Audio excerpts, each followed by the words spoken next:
ఒక్క వాటిలో చెప్పండి, సినీ నటులు సైనికుల వారిని ఏమో అంత గొప్పగా చూడాలన్నా పోలీస్ స్టేషన్ పిలిపిస్తే తప్ప అన్నాడు రేవంత్ రెడ్డి గారు. సో దాని మీద ఒక్క మంచి మాట. నువ్వు చంద్రబాబు నాయుడు ఓటుకు నోటు కేసులో ముందు పిలిపించు. అడ్డగా మీరు గురు శిష్యులు దొరికిపోయారు కదా, చంద్రబాబు నాయుడు ఎందుకు పిలిపించలేదు? సినీ నటులు కాదు, నన్నే పిలిపించారు, నన్నే అరెస్ట్ చేశారు. ఈ యాక్టర్స్ ఎంత, ఈ డాక్టర్స్ ఎంత, ఈ ముఖ్యమంత్రులు ఎంత?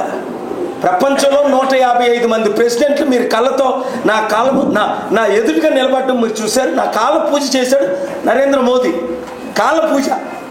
ఇక్కడ ముఖ్యమంత్రులు చేసినట్టే నన్నే పిలిచారు, నన్నే అరెస్ట్ చేశారు. మరి నాకంటే పాపులర్ లీడర్ ఎవరున్నారు ప్రపంచంలో? 9 మంది ఇండియన్ ప్రైమ్ మినిస్టర్లు, ఇందిరాగాంధీ మొదలుకొని ఈరోజు నరేంద్ర మోదీ వరకు నా బ్లెస్సింగ్స్ తీసుకునేలే కదా. ఫోటోలన్నీ చూడండి. మన్మోహన్ సింగ్ తీసుకోలేదా? చంద్రశేఖర్ తీసుకోలేదా?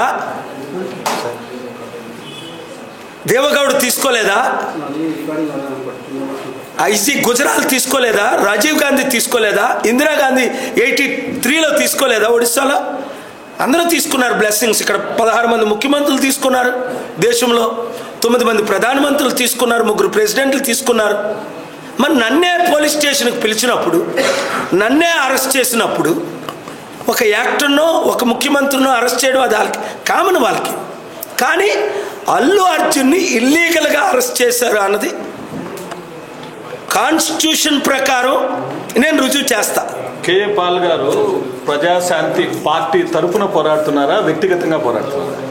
పార్టీ ఉంది, హ్యూమనిటేరియన్ ఉంది, గ్లోబల్ పీస్ ఉంది, వ్యక్తిగత ఫండమెంటల్ రైట్స్ ఉన్నాయి.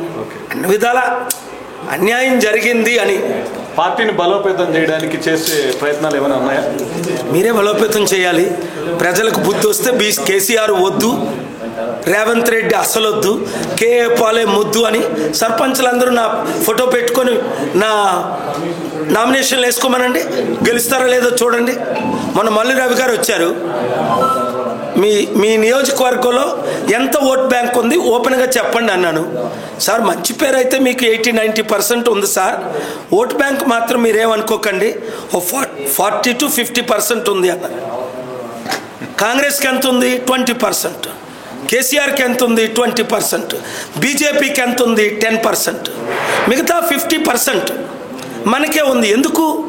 నేను ప్రపంచాన్ని అభివృద్ధి చేసి వచ్చాను, రాష్ట్రానికి 700 కంపెనీలు తీసుకొచ్చాను, అడవి లాంటి హైదరాబాద్కి గూగుల్ మైక్రోసాఫ్ట్ని తీసుకొచ్చాను, బిల్ క్లింటన్ని బిల్ గేట్స్ని తీసుకొచ్చాను. ఇవన్నీ రుజువులు ఉన్నాయి కదా, మీరు కళ్ళతో చూశారు కదా. అందుకే కదా 22 సార్లు చంద్రబాబు నాయుడు ముఖ్యమంత్రిగా నా దగ్గరికి వచ్చింది. ఆంధ్రప్రదేశ్లో అమలుకు నోచుకోని 6 హామీల గురించి మాట్లాడే ధైర్యం ఉందా? ఎవరి దగ్గర డబ్బు లేదు. అది ఇవన్నీ చంద్రబాబు నాయుడు గారికి ముందే తెలుసు. ముందే తెలుసు. మరి ఎట్లా ఇచ్చాడు హామీలు? అవును, మళ్ళీ జైలుకి వెళ్ళకూడదని ఇచ్చారు ఆయన. మోసం చేయడానికి మళ్ళీ జైలు వాళ్ళు మోసగాలే. రేవంత్ రెడ్డి డైరెక్ట్గా అన్నాడు, మేము ఎప్పుడు అబద్ధాలు ఆడుతాం, మా అబద్ధాలే జనాలు నమ్ముతారని ఒక డిబేట్లో అన్నాడు ఆయన. చంద్రబాబు గారిని మోసగాడు అనే పదం వాడచ్చా? ఆయన మోసగాడని ఎప్పటి నుంచో చెప్తున్నాను నేను. ఇందులో వాడడం ఏంటి పదం? మోసగాళ్ళే అంటాం. వ్యక్తిగత దోషంలో మనకొద్దు.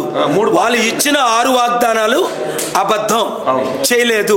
ఇక్కడ రేవంత్ రెడ్డి ఇచ్చిన 6 వాగ్దానాలు అబద్ధం. కొన్ని చేస్తున్నారు, కొన్ని చేయలేదు. అన్ని చేయాలంటే డబ్బు కావాలి. సార్ డబ్బు ముందు తెలీదా? అన్నికి తెలుసు. 16 సంవత్సరాలు 15 సంవత్సరాలు ఆల్రెడీ ఒక అతను ముఖ్యమంత్రిగా చేశాడు. వీళ్ళందరికీ రాష్ట్ర ఖజానా రాబడుల విషయం తెలీదా? ప్రజల మూర్ఖులు గనక ఇంక వాళ్ళని నమ్ముతున్నారు. TV9 రిపోర్ట్ ఉజ్జలే దానికి సాక్ష్యం. ఆయన వచ్చి నాకు ఇంటర్వ్యూ చేశాడు, అది TV9లో వచ్చింది కూడా. ఎలక్షన్ ముందు అందరికీ సహాయం చేస్తున్నారు కదా. యూట్యూబర్స్ని కొంతకాలంగా కొన్ని పార్టీలు హరాస్ చేస్తున్నాయి. వారికి మీ సహాయ సహకారాలు న్యాయపరంగా కావచ్చు, మీకు నచ్చిన ఏదైనా సహాయ సహకారాలు ఇవ్వబోతున్నారా లేదా? 15 మంది యూట్యూబర్స్కి కేసీఆర్ టైంలో ఇప్పుడు నేను పిలిపించింది. రఘు మన తొలి వెలుగుని పెట్టుకున్నాను. ఎగ్జాంపుల్ కాజోల్ ఎవరు వచ్చారా? వచ్చింది సార్. పేర్లన్నీ ఎందుకు చెప్పడం? 15 మందికి నేను ఓపెన్గా మద్దతు ఇచ్చాను. ప్రస్తుతం పరిస్థితులు కొంచెం కష్టంగా ఉన్నాయి, ఇలాంటప్పుడు మీరు చేయాలని ఎప్పుడు మద్దతు ఇస్తూనే ఉంటాం. లీగల్గా నేను మద్దతు ఇచ్చాను. ఇచ్చాను, మోరల్గా నేను మద్దతు ఇచ్చాను, చేయవలసిన సపోర్ట్ కొంత చేశాను, ఇంకా భవిష్యత్తులో చేస్తాం. ఎందుకంటే నేను పుట్టిందే సపోర్ట్ చేయడానికి, మద్దతు ఇవ్వడానికి, ఆదుకోవడానికి.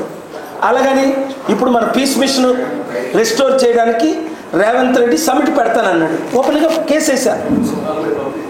నువ్వు వీడియో ఇచ్చి ఎందుకు సమిట్కి రావట్లేదని. జనవరి 30th లాస్ట్ డేట్. ఆయన రాలేదనుకోండి సమిట్కి, మీరే చూస్తారు ఆయన ముఖ్యమంత్రిగా ఉంటాడా ఊడతాడా అన్నది. థ్యాంక్ యూ సార్, సపోర్ట్ చేస్తాను. Thank you sir.